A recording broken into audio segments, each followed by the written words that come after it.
Ah, magandang araw po sa inyo mga ka-idol. Sa oras ito ay andito po ako sa kanto sa Petron, kung saan po ay mayroon pa ako dito nakita isang tatay na sa kanyang katandaan ay ito nagbubat-buat pa sa kanyang panindang taho. Ayan mga ka-idol, si tatay po ay aking nakita at siya ay nagpipingga-pingga ditong kanyang taho. Kaya mga ka-idol, ay akin muna tayo si tatay kung ilang taon na ito.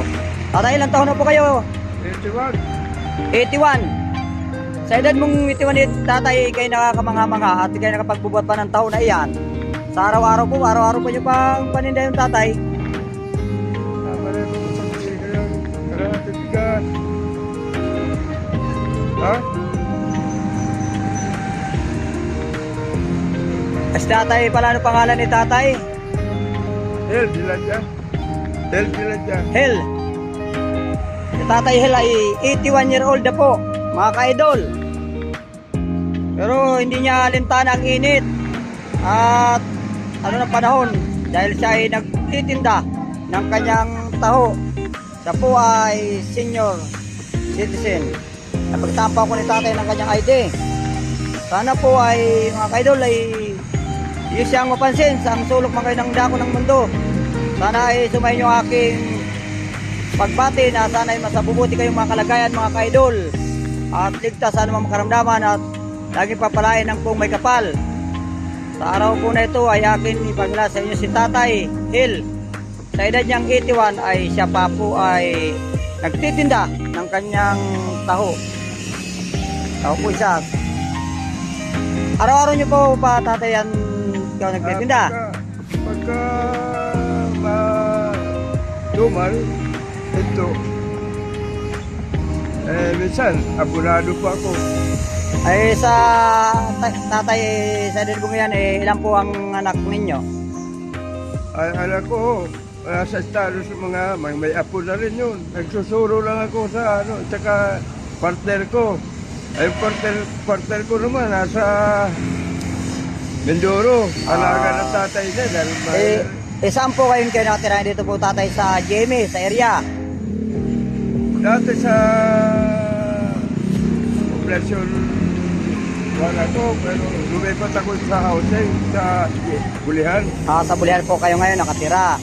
O mga ka-idol, si tatay Hilay na sa edad na 81, siya pa po ay talagang nagtsatsagang magpingga ng kanyang panindang taho para sa ikabubuhay ng kanyang pamilya at sa kanyang sarili. Kay pa tatay Hilay may bahay. Ano yan? Nangangupahan lang ako. At tatay Hil, nangungupahan pa pala mga ka-idol. Sana po yun yung mapansin si tatay Hil.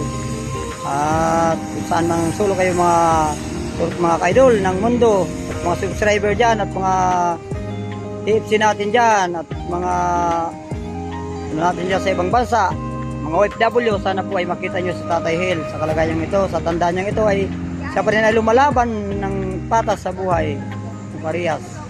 Mga idol, tatay Hil, pasensya na po sa abala at upload ko po itong ating video sa ngayon pagka ito ay magkaroon ng ayos na at ikay nakita kay kan matulungan. Tatay Hil, saan kita magkita sa araw-araw?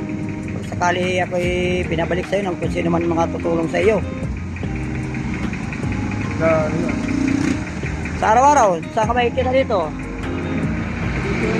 Dito lang po sa highway. Sige po Tatay Hil, salamat sa paunlak nyo sa pag-interview ko sa inyo.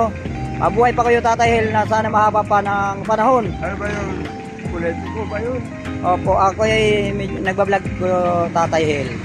Sana ay mapansin ka para matulungan. Hanapin lang po kita pagka mayroong makapansin at mayroong magtumulong ng mababang puso dyan at matulungin sa kapwa. Sana ikaw kanya mapansin. Sino ba yung makilala ko yung sinong idol na yan? Si Idol Mamang Larry. Mamang Larry. Kung ano-ano vlog. Mamang Larry. O sige, salamat Tatay Hil sa bala. At ikaw ay akin pa minsan masundan at makita pa tayo ulit kung papalarin na mayroong tumulong sa inyo. Sige, Tatay. Sige po. Maraming salamat. Kala ko, politiko na makapagbigay ng tulong sa akin. Hanap ako ng mga politiko na makapagtulong sa akin ng magkaroon ako ng